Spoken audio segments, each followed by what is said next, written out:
Bienvenidos y bienvenidas a Enclave Política, el programa de Telesur que analiza, que reflexiona junto a usted sobre nuestra región. De Colombia parece que no podemos hablar de otra cosa que no sea de la violencia y de la crudeza de las desapariciones, de los asesinatos. De hecho, las cifras a veces ocultan todo el drama para miles de familias y las secuelas para la misma sociedad.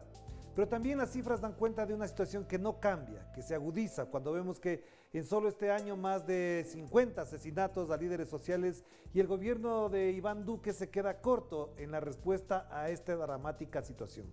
Para muchos expertos, con solo aplicar y obedecer los dictámenes del acuerdo de paz ya se avanzaría mucho y se evitaría tanto derramamiento de sangre. De esto queremos conversar con el analista político Mauricio Jaramillo, con quien tomamos contacto allá en Bogotá, Colombia. ¿Qué tal, Mauricio? Qué gusto volverte a ver por acá. Orlando, un saludo, muchas gracias por la invitación. De entrada te preguntaría, Mauricio, ¿cómo evalúas este momento en Colombia? Ahí siguen los crímenes, siguen los asesinatos, pero sobre todo sigue la impunidad, porque hay jefes militares señalados, hay autoridades de instituciones reconocidas como responsables, pero parecería que eso no cuenta a la hora de paliar la situación, al menos con ejerciendo justicia. Sí, lo primero que hay que señalar es que hay tres factores que explican en términos generales el resurgimiento de la violencia en Colombia. Lo primero es que el gobierno llegó con una plataforma crítica a los acuerdos de paz, a los acuerdos de La Habana con las FARC. Este es un gobierno que ha debilitado las instituciones de paz, las instituciones, por ejemplo, que buscaban combatir de raíz las causas de la violencia en Colombia. Te pongo el ejemplo de la tierra.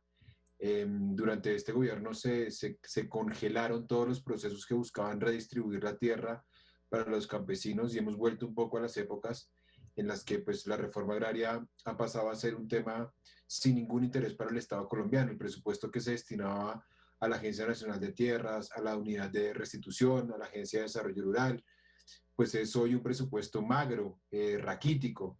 En segundo lugar, ha habido pues un empoderamiento de nuevo a raíz de esta idea de la lucha contra el ELN.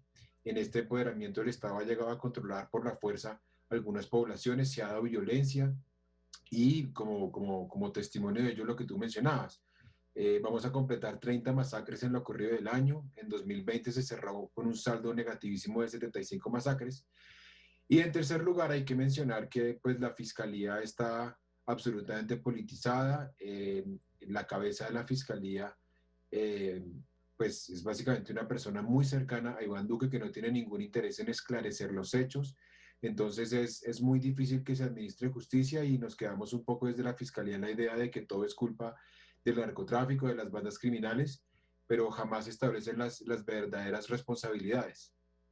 Claro, pero entonces, Mauricio, también sobre esto es importante que nuestra audiencia conozca que efectivamente en Colombia ocurren todos estos acontecimientos, que no hay una amplificación mediática, pero al mismo tiempo hay un señor llamado Álvaro Uribe que incluso por Mike Pence fue llamado a ser considerado como un hombre libre que defiende las libertades y que se defienda en libertad y que por eso había que tenerlo en libertad para que se defienda.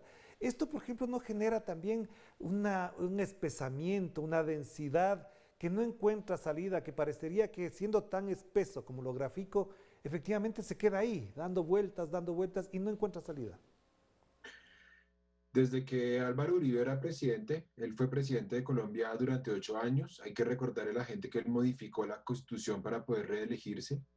Eh, Tuvo siempre ataques en contra de la justicia, de la rama judicial. Siempre se habló, según la jerga de Uribe y del Centro Democrático, su partido, un partido de derecha, que los jueces estaban politizados y que había que reformar la justicia. Desde ese entonces, pues ha habido una lucha a brazo partido en contra de jueces, en contra de magistrados, ha habido intimidaciones en contra de la justicia. Aquí actualmente hay un proceso en contra de Álvaro Uribe Vélez, hay varios, pero el más avanzado se está llevando a cabo por nada más y nada menos que por la compra de testigos para empañar la imagen y atacar al senador de izquierda, Iván Cepeda. Esto nos muestra hasta qué punto es muy grave lo que está ocurriendo, hasta qué punto hay ataques sistemáticos del Centro Democrático y de la figura de Álvaro Uribe contra la justicia en Colombia. Y esto obviamente añade un elemento más al crítico panorama de los derechos humanos, de la independencia de la justicia en Colombia y obviamente de la democracia. Y es más grave aún porque el actual presidente que tenemos es de este partido y ha hecho muy poco por la administración de justicia, ha hecho muy poco por la independencia de poderes. Lo que hemos visto en estos casi 4 años de Iván Duque es que el gobierno ha tendido a concentrar los poderes, se han visto afectada la independencia del Ministerio Público, Procuraduría y Fiscalía, y esto obviamente ocurre en detrimento de nuestra democracia. Ya, pero entonces, Mauricio, si estas son las circunstancias y así está planteada el escenario, ¿cómo se entiende, o mejor dicho, cómo se plantea la sociedad colombiana en la salida a este problema? Porque parecería que todo está a nivel de las élites, la sociedad sigue sufriendo las consecuencias ya no solo de la violencia, sino de la pandemia, que no es bien atendida, que hay dificultades para aquello, pero no se encuentra salida porque tampoco las organizaciones sociales tienen, digamos, la fortaleza frente a la amenaza, frente al asesinato constante. ¿Parecería que es como un callejón sin salida o crees tú que efectivamente sí hay posibilidades de una respuesta social, política, popular frente a esto?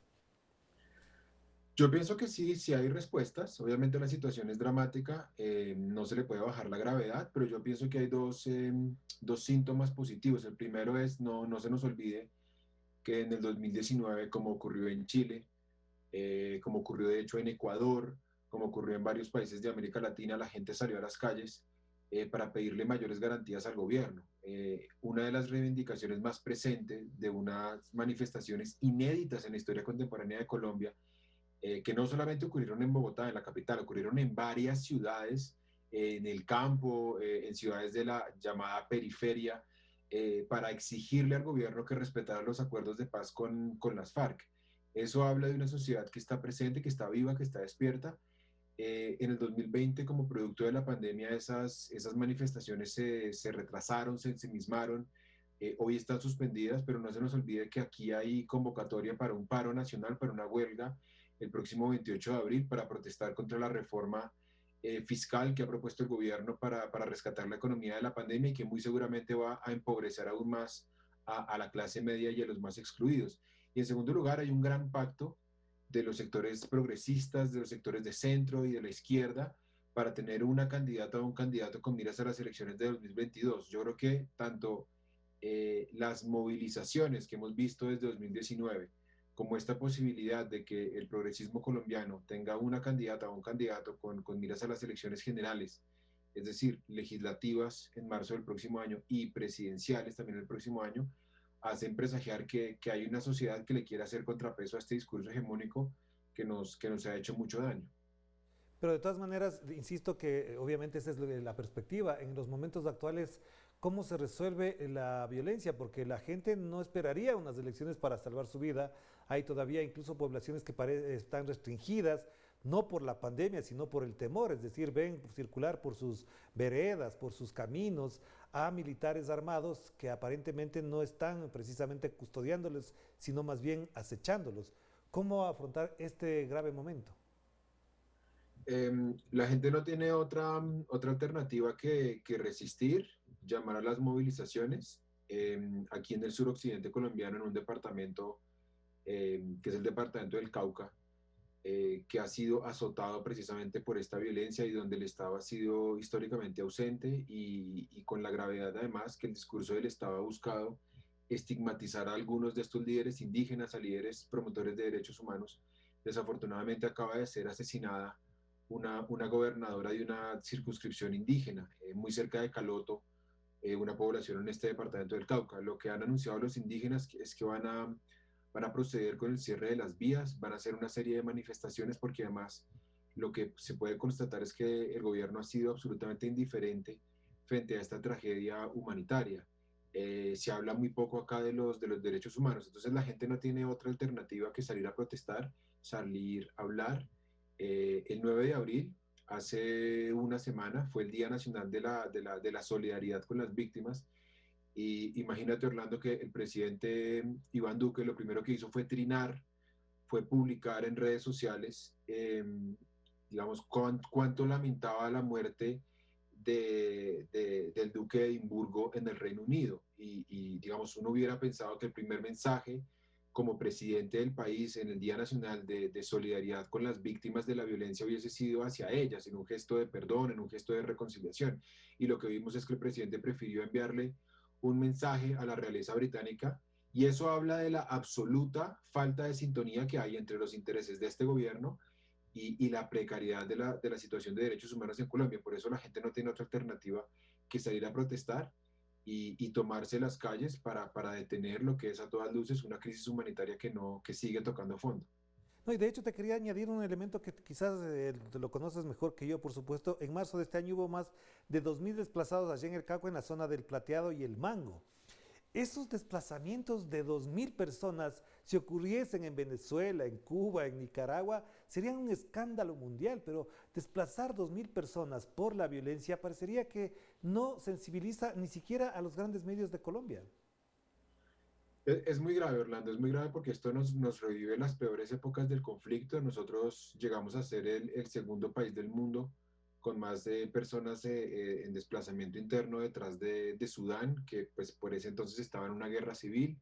Llegamos a tener 6 millones de desplazados, por eso a mí me preocupa mucho ver que durante estos 3 años y medio de Iván Duque lo que hemos visto es que se han revivido prácticas execrables del conflicto, de la guerra, que se pensaban superadas, que estaban llamadas, perdón, a cesar luego de la firma de los acuerdos de paz con las FARC en el 2016. Entonces, este es un gobierno que yo creo que no tiene mucha voluntad y el hecho de que se estén reviviendo los desplazamientos es uno de los indicadores muy críticos del retorno de la violencia en Colombia, que esperemos que la comunidad internacional haga presión, como tú lo acabas de mencionar. Si esto estuviera ocurriendo en Cuba, en Venezuela o en algún país de gobierno progresista, muy seguramente ya hubiera llegado a la Comisión de Derechos Humanos de Naciones Unidas, o hubiese llegado muy seguramente al Consejo de Seguridad de Naciones Unidas. Pero como Colombia es un aliado de Estados Unidos, pues internacionalmente se habla muy poco de esta precariedad. Uno esperaría más presión, por ejemplo, de Europa, que tiene una trayectoria reconocida en materia de derechos humanos en Colombia. Claro que sí, vamos a hacer una primera pausa, Mauricio, para volver sobre el otro tema que además preocupa, que es la presencia de una delegación de las Naciones Unidas sobre desapariciones forzosas. Vamos a hablar de esto enseguida, después de la pausa, con el analista político Mauricio Jaramillo desde Bogotá. Vamos a la pausa.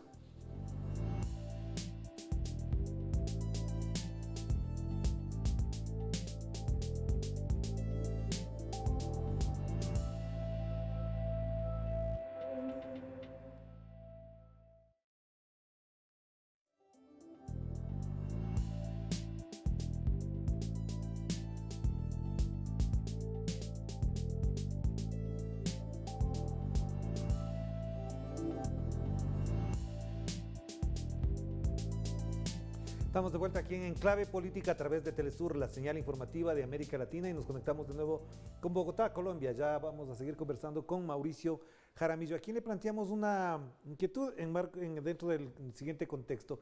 El mismo día en que una delegación de las Naciones Unidas elabora un informe sobre desapariciones forzadas, que hay muchas, por supuesto, en Colombia, también arriba Guillermo Lasso, candidato presidencial, ahora presidente electo del Ecuador, y parecería que de lo único que pueden hablar los dos es de temas de seguridad.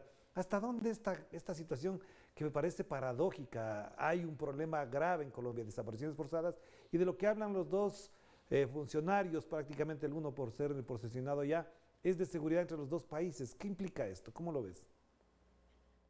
Yo lo veo con mucha preocupación porque en términos generales había un consenso regional en América Latina y obviamente en la región andina acerca de un concepto integral de la seguridad, un concepto que incluye los derechos humanos, que promueve el medio ambiente, el respeto por la biodiversidad, y me preocupa en el discurso de Guillermo Lasso dos cosas. En primer lugar, que Ecuador abandona peligrosamente el discurso de prevención respecto a la aspersión por glifosato, que en el pasado causó muchos problemas entre ambos países.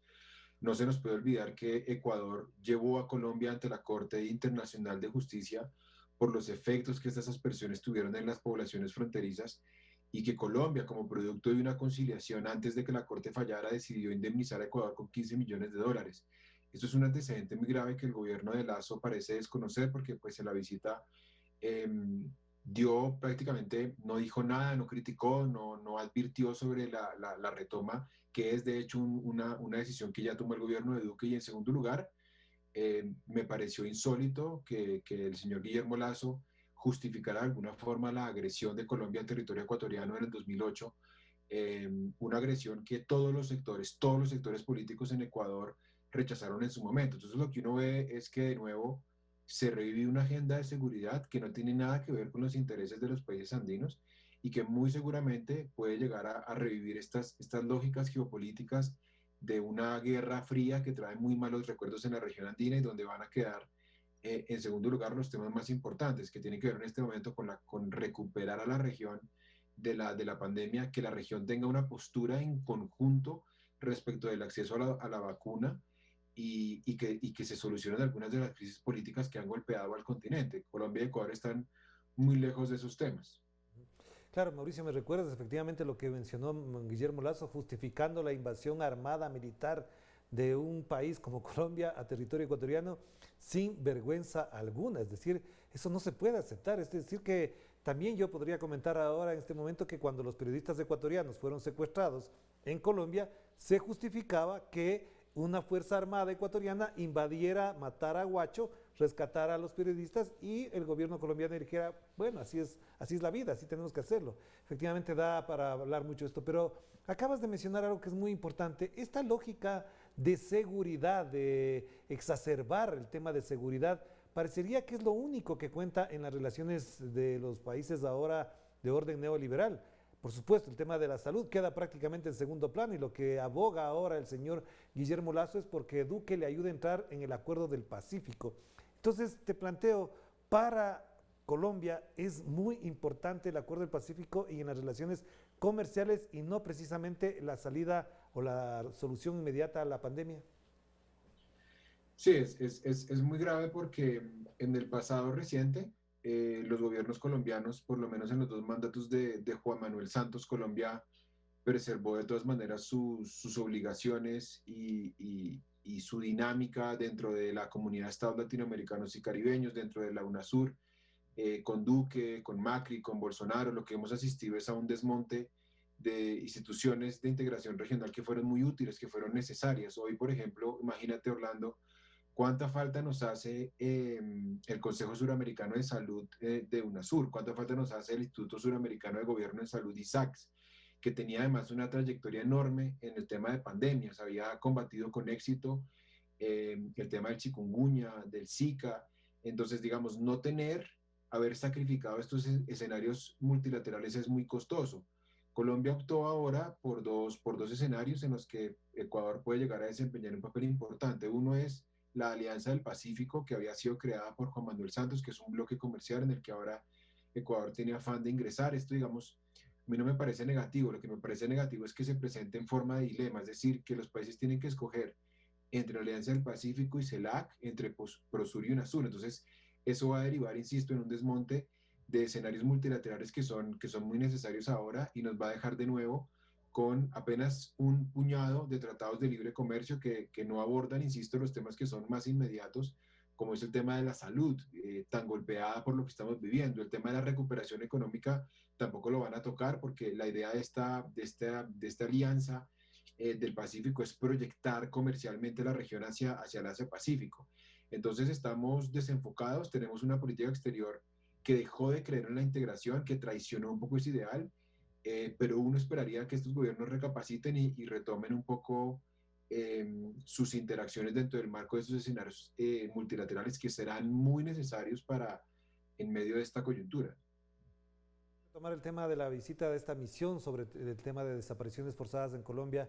Esto efectivamente no solamente que vuelve a sensibilizar un asunto que es muy dramático para la población en general de Colombia, pero además te diría que incluso cuando uno mira desde afuera no se explica cómo puede haber tantas desapariciones y los responsables sigan impunes. ¿Hasta dónde, te planteo la pregunta desde tu mirada, desde conocimiento, lo que hace la Organización de las Naciones Unidas y sus misiones y sus direcciones, digamos, puede plantearse ya una responsabilidad concreta contra el Estado colombiano? Hay situaciones muy concretas donde hay personas muy bien identificadas, pero parecería que esto sigue en la impunidad.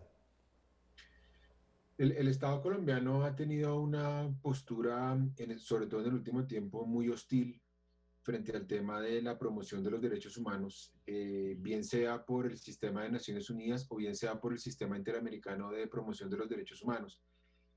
Aquí hay un caso muy, muy triste de una periodista que fue sometida a una serie de vejámenes por parte de los paramilitares con la mano cómplice del Estado, que es Ginette Bedoya. Ella, en una de las audiencias de la Corte Interamericana de Derechos Humanos, lo que hizo fue nuestro representante, el representante del Estado colombiano, se paró de la audiencia porque consideraba que no había falta de garantías. Eso te da la pauta de hasta qué punto el Estado colombiano en este momento y respeta a las víctimas y respeta su dolor y no hace absolutamente nada en honor de su memoria. Durante los 8 años de Uribe, y eso está ocurriendo ahora con Duque, el gobierno se dedicó a desprestigiar a todas las agencias que tuvieran a su cargo temas de derechos humanos. ACNUR, el Alto o la Alta Comisionada para los Derechos Humanos en Colombia. En ese momento todo el tiempo era frecuente ver al presidente controvirtiendo algunas de las recomendaciones que hacía Naciones Unidas. Duque recientemente, hace 1 año y medio, si no estoy mal, acusó a la alta comisionada de Naciones Unidas para los Derechos Humanos de tener injerencia en Colombia simplemente porque se hizo un informe en el que se señalaba la gravedad de las masacres, la gravedad de las torturas, la gravedad de la desaparición forzada en Colombia. Entonces, esta postura hostil se ha mantenido y por más de que se haya mantenido por parte del gobierno colombiano, lo que ha logrado es visibilizar una temática, hacer la sociedad civil cada vez más consciente y de todas formas creo que internacionalmente terminará haciendo mella y terminará visibilizando una tragedia y una serie de prácticas que el Estado colombiano no puede seguir escondiendo. Ya, pero entonces ahora para ir finalizando, Mauricio, y agradecerte de antemano sobre esta reflexión importante para entender por fuera de Colombia lo que pasa en tu país, al que por supuesto siempre admiramos mucho. La pregunta es, tú me decías que sí hay posibilidades de una respuesta en el orden político. ¿Tú crees que efectivamente solamente el cambio de poder, digamos, a una tendencia progresista que respeta los derechos humanos, ya podría constituirse en la primera salida, es decir, buscar una puerta abierta a este dramático momento que vive Colombia? ¿Es posible o por el contrario, lo que ha vivido Colombia es que cuando se perfila la posibilidad, la opción de un mandatario, de un dirigente progresista, lo asesinan y todo sigue igual? Yo creo que están dadas las condiciones para que en el 2022 haya un cambio de ambiente político, haya un cambio de postura. Y en Colombia nos acordemos que la paz que se firmó con las FARC y la necesidad de negociar con el ELN son activos del Estado. Eso no, digamos, no son banderas de un partido. Desafortunadamente acá hay partidos que han hecho de los ataques contra la paz su bandera ideológica, su carta de principios. Entonces, con esos partidos me parece que es muy difícil que Colombia reencauce, que Colombia respete los derechos humanos, que Colombia recupere sus compromisos internacionales respecto de la integración, porque nuestra constitución nos obliga a que privilegiemos las relaciones con América Latina y no necesariamente con Estados Unidos, como ha ocurrido en estos 3 años y medio de Iván Duque. Entonces yo sí creo que la única alternativa es que llegue un gobierno o de centro o de alguna corriente progresista que entienda básicamente que hay un deber, insisto, constitucional. La paz es un deber constitucional y que no podemos vivir bajo el capricho de estos gobiernos de derecha que consideran que los derechos humanos son una excusa de la izquierda y que ven con resquemor el discurso de la paz. Claro que sí, muchísimas gracias, Mauricio, muy amable por atender esta invitación, muy importante lo que acabas de mencionar, además que nos, digamos, nos coloca, digo así, en la dimensión real de lo que ocurre en Colombia. Gracias por atender esta invitación, un abrazo, que estés muy bien. Gracias a ustedes por la Gracias invitación. a Mauricio Jaramillo, importante lo que acaba de mencionar, es muy importante tener en cuenta lo que vive Colombia, pero desde esta perspectiva de reflexión y análisis, y no necesariamente desde los titulares y desde los enfoques que la gran prensa no solamente que hace mal, sino que elimina varios de los elementos de análisis que son muy importantes para entender lo que vive este hermano país. Por supuesto, Colombia siempre nos duele por lo que vive y también, ojalá, encuentre una respuesta inmediata a esta grave y dramática situación. Nos despedimos. Cuídense mucho. Que la pasen bien. Chao, chao.